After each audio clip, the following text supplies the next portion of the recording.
السلام عليكم ورحمة الله وبركاته. هنتكلم في سلسلة جديدة. السلسلة دي هي إدارة عمليات البيع بشكل خاص وإدارة المبيعات بشكل عام. أول موضوع في السلسلة دي هو اسمه صافي المبيعات. العنوان بتاعنا ممكن يكون عنوان شديد شوية على بعض الناس، ولكن أنا قاصد أكتبه بالشكل دوت عشان كلمة صافي المبيعات مش أي حد بيعرف يشتغل عليها غير المحترفين. عشان كده أنا كاتب الموضوع رجل البيع المحترف وصافي المبيعات، من بيع الكمية إلى تحقيق القيمة.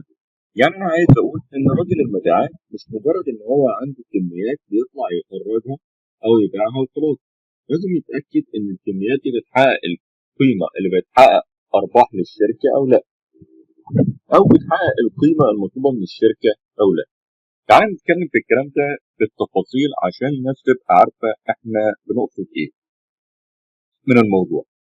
لو جينا هنا قلنا ليه الشركات بتهتم بصافي المبيعات؟ ليه الشركة دايما لما بتيجي بتتكلم على صافي البيع، مش بتتكلم على إجمالي البيع؟ تيجي تقعد مع الناس بتوع الفاينانس تلاقيه بيكلمك بصافي المبيعات، تقعد مع الاونر او تقعد مع الكوميرشال دايركتور او تقعد مع السي اي او تلاقيه بيكلمك بصافي المبيعات. على العكس لما تيجي تقعد مع مشرف او مدير بيع تلاقيه بيكلمك في اجمالي المبيعات. فليه الشركه دايما بتهتم بصافي البيع؟ اول حاجه لان صافي البيع هو اللي بيدخل فعليا في الايرادات. لما باجي احسب الايرادات بتاعت الشركه وعايز اعرف الفلوس اللي دخلت جوه الشركه الشهر دوت او عن مده معينه، ما باجيش اقول اصل احنا بعنا اجمالي بقد كده، لا، بتكلم دايما وانا بحسب ايرادات الشركه بصافي المبيعات. لما باجي احسب ارباح الشركه بحسبها دايما بصافي المبيعات. باجي اقول والله ادي صافي البيع بتاعي مثلا 10000 جنيه، بشيل منهم المصروفات يتفضل المارجن بتاعي او الربح. بعد كده بيساعد الاداره في اتخاذ قرارات التسعير والعروض. لما تيجي الاداره تحط بروموشن او ديسكاونت معين بتشوف صافي البيع بتاعها بيبقى شكله عامل ازاي من غير البروموشن او بالبروموشن او بديسكاونت معين، عشان تقدر تشوف هي هتزود الديسكاونت ولا مش هتزود. يبقى لما الاداره او الشركه تيجي تاخد قرارات التسعير والعروض بتاخدها بناء على صافي البيع. اخر جمله ويمكن تكون دي جمله قويه شويه، هي بتعكس قوه رجل البيع في البيع الفعلي مش البيع الوهمي. راجل البيع هو اللي يجي يقول لك انا بعت بقيمه قد كده مش باجمالي قد كده. يبقى قوه رجل البيع بتبان من صافي المبيعات. صافي المبيعات بتساوي ايه؟ بتساوي اجمالي المبيعات مطروحا منها الخصومات ومطروح منها المرتجعات ومطروح منها العروض. ده كده المعادله بتاعت صافي المبيعات، وهنشوفها في السلايدز اللي جايه بالارقام بامثله فعليه. لو جينا قلنا الفرق بين اجمالي المبيعات وصافي المبيعات، احنا عملنا مثال كده، عميل مثلا اسمه سوبر ماركت المصريين وكانت فاتوره في شهر مايو. تعال نتفرج على شكل الفاتوره دي ونشوف اجمالي البيع بتاعها كام وصافي البيع بتاعها كام. لو جينا قلنا ان اجمالي الفاتوره بتاعت سوبر ماركت المصريين 100000 جنيه وخد عليها خصم 5%، فالخصم ده قيمته 5000 جنيه، وخد عليها خصومات، خد عليها خصم كميه او خد عليها بضاعه زياده او ما احنا بنسميه بونص 3000 جنيه، وجيت اخر الشهر انا عامل مرتجعات ب 7000 جنيه. راجل البيع يجي يقول لك انا بعت كده ب 100000 ولا يقول لك انا بعت ب 85000؟ احنا اتفقنا ان الشركه لما بتيجي تحسب ايراداتها وارباحها وبتيجي تاخد قرارات التسعير وقرارات الخصومات بتاخدها بناء على ايه؟ على صافي البيع. يبقى لما تيجي الشركه تاخد اي قرار مهم هتاخده بناء على ال 85000 مش ال 100000. يبقى المثال ده بيقول لك ايه؟ رغم ان راجل المبيعات حقق مبيعات شكليه ب 100000 جنيه، لكن الشركه استلمت فعليا كام؟ 85000 بعد الخصومات والمرتجعات. يبقى رجل البيع المحترف هو اللي بيشتغل على رفع ال 85000 مش اللي بيفتخر بال 100000. وهجيب لك مثالين بعد كده بيقارن ما بين اتنين باعوا بقيمه اجماليه وبصافي قيمه معينه ويقول لك مين الافضل فيهم.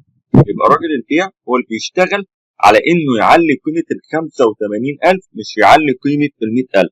طب هيعليها ازاي؟ ان هو يقلل المرتجعات، ان هو يحاول يبيع البضاعه اللي ما عليهاش خصم كتير واللي فيها هامش ربح عالي للشركه. يبقى كده دايما رجل البيع المحترف هو اللي بيشتغل على صافي المبيعات. عشان كده انا بقول لك ايه، هو بيشتغل على صافي البيع عشان يحاول يعلي القيمه بتاعت صافي البيع. تعال نشوف بعد كده.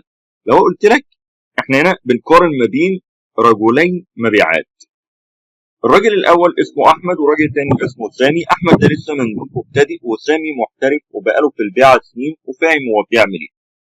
احمد عمل مبيعات ب 120,000 جنيه، لكن سامي عمل مبيعات ب 110,000 جنيه. احمد طلع خصومات على 120,000 20,000 جنيه، لكن سامي احنا قلنا ان سامي محترف، فسامي حقق خصومات ب 5,000 جنيه. ده معناها ايه؟ معناها ان سامي ركز على الاصناف اللي فيها هامش ربح عالي للشركه، وما ركزش على الاصناف اللي فيها خصومات عاليه. لكن احمد كان بيبيع البيعه السهله، يخش على الزبون يبيع له الاصناف اللي عليها خصومات عاليه، والاصناف اللي ما عليهاش خصومات كان احمد ضعيف البيع فيها. عشان كده احمد رغم ان هو باع بقيمه مبيعات اعلى من سامي، الا ان احمد طلع خصومات اعلى من الخصومات بتاعت سامي. احمد راجل بيع مبتدئ، فقيمه مرتجعاته اعلى من سامي. قيمه مرتجعات احمد 10,000 جنيه، لكن سامي قيمه مرتجعاته 3,000 جنيه. ده معناه ايه؟ معناه ان احمد كان بيروح للزبون يديله بضاعه ويديله كميات اعلى من قدراته الشرائيه. يخش على العميل، العميل هو قدرته ان هو ياخد عبوه من صب، احمد يخش يديله 5 عبوات. ده كان تاثيره ايه؟ تاثيره ان العميل ما عرفش يبيع الكميه اللي احمد اداها له، فقام مرجعها له مرتجع تاني، والمرتجع ده يبقى ليه حلقه خاصه. فعشان كده قيمه المرتجعات بتاعت احمد اعلى من قيمه المرتجعات بتاعت سامي. تعال بقى نبص على صافي البيع. صافي البيع بتاع احمد 90,000 جنيه، لكن صافي البيع بتاع سامي 102,000 جنيه. رغم ان احنا لو احنا بنتكلم على اجمالي المبيعات، هيبقى بناء على اجمالي المبيعات هيبقى احمد بالنسبه للشركه هو افضل من سامي. لكن الشركه ما بتاخدش قرارات بناء على اجمالي البيع، بتاخد قرارات بناء على صافي البيع. عشان كده انا في البدايه قلت لك، انا هقول لك مصطلح قوي شويه، ان رجل البيع المحترف هو اللي بيشتغل على صافي القيمه وليس اجمالي القيمه. فاحنا عشان سامي راجل محترف بقاله في الخبره في المبيعات سنين وعنده خبره اعلى من سامي، فعرف يركز على البضاعه اللي هامش ربحها عالي للشركه، وعرف يركز على ان يدي للعميل القدره الشرائيه دي، ما يديلوش بضاعه اكثر من قدراته الشرائيه، وبالتالي ده قلل معاه نسبه المرتجعات. يبقى مين الافضل؟ احمد شكله جاب اكتر من سامي، لكن سامي حقق صافي اعلى ب 12,000 جنيه من سامي.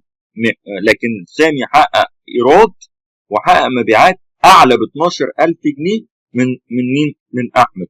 ده معناه ان سامي باع بذكاء، حافظ على هوامش الربح وقلل المرتجعات، لكن احمد باع الاصناف اللي فيها خصم عالي، والبيعه اللي احنا بنسميها بالبلدي في شغلنا البيعه السهله. سامي باع الاصناف اللي مش عليها خصم عالي. تعال نيجي بعد كده تاثير الترويج المبالغ فيه. لو راجل البيع عمل عرض قال لك اشتري 10 وخد 2 مجانا، وقام عامل لك مبيعات بقيمه 150,000 جنيه، قيمه البضاعه المجانيه اللي طلعها على 150,000 جنيه ب 18,000 جنيه، عمل عليها خصومات اضافيه ب 7,000 جنيه، وعمل مرتجعات ب 5,000 جنيه. صافي المبيعات هنا معناه ايه؟ يساوي ايه؟ قلنا صافي المبيعات هنطرح منه البضاعه المجانيه اللي هي 18,000 جنيه، هنطرح منه الخصومات الاضافيه اللي هي 7,000 جنيه، هنطرح منه المرتجعات 5,000 جنيه. يبقى صافي المبيعات هنا بيساوي كام؟ 120,000. يبقى رغم ان رجل المبيعات فرحان ان هو حقق مبيعات ب 150,000 جنيه، الا ان الشركه لقيت ان هي عندها خساره او عندها مدفوعات ومصروفات على 150,000 جنيه بقيمه 30,000 جنيه. يبقى البياع الشاطر مش اللي بيعمل رقم بيع كبير، البياع الشاطر هو اللي بيحافظ على الفلوس جوه الشركه. تمام؟ الحلقه اللي جايه هنتكلم عن صافي سعر المنتج. يبقى احنا كده اتكلمنا في الحلقه دي عن الصافي المبيعات، الحلقه اللي جايه هنتكلم عن صافي السعر. شكرا. ما تنسوش بقى تعملوا لنا سبسكرايب ولايك لو الفيديو عجبك، وتابعنا عشان تشوف كل جديد. السلام عليكم ورحمه الله وبركاته.